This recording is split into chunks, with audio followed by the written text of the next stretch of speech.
Borxhi publik po rritet më shpejt se sa rritja ekonomike dhe akoma më shpejt se sa rritja e të ardhurave, çka tregon për një brishtësi të ekuilibrave makro. Pohimi vjen nga ekspertja e ekonomisë Ermelinda Meksi.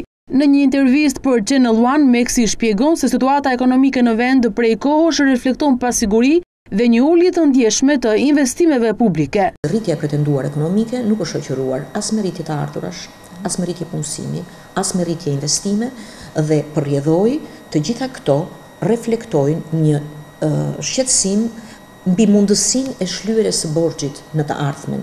Është e natyrshme që për të mbajtur në një farë mënyrë në kontroll deficitin, qeveria ka qenë e detyruar që të reflektojë, por kjo duke ulur në mënyrë gati drastike nivelin e investimeve publike. Sipas Meksit, mungesa e investimeve nga ana e biznesit përbën një tjetër burim shqetësimi për situatën ekonomike në vend. Pavarësisht uljes së normës së interesit nga ana e Bankës së Shqipërisë, të dhënat të tregojnë se niveli i kreditimit ka rënë ndjeshëm, çka sipas Meksit e bën situatën edhe më kritike. Megjithse ka patur një politikë stimuluese nga ana e Bankës së Shqipërisë për uljen e normës bazë të interesit, politikë e cila është reflektuar pozitivisht në uljen e interesave të kredisë, të dhënat tregojnë që kjo politikë nuk ka reflektuar një rritje të ritmit të kreditimit, përkundrazi ka një rënje të ritmit të kreditimit dhe akoma më kritike është fakti që kredia e re për këtë vit ka rënë.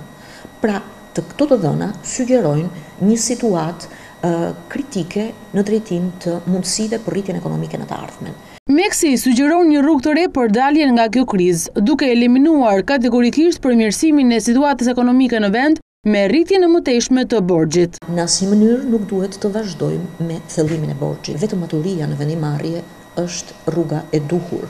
Në këtë drejtim, nevoja për një koordinim më të mirë të politikave fiskale me ato monetare është në rendin e ditës, në mënyrë që edhe masat e marra nga Banka e Shqipërisë t'japin efektin e duhur në rritjen e kreditimit.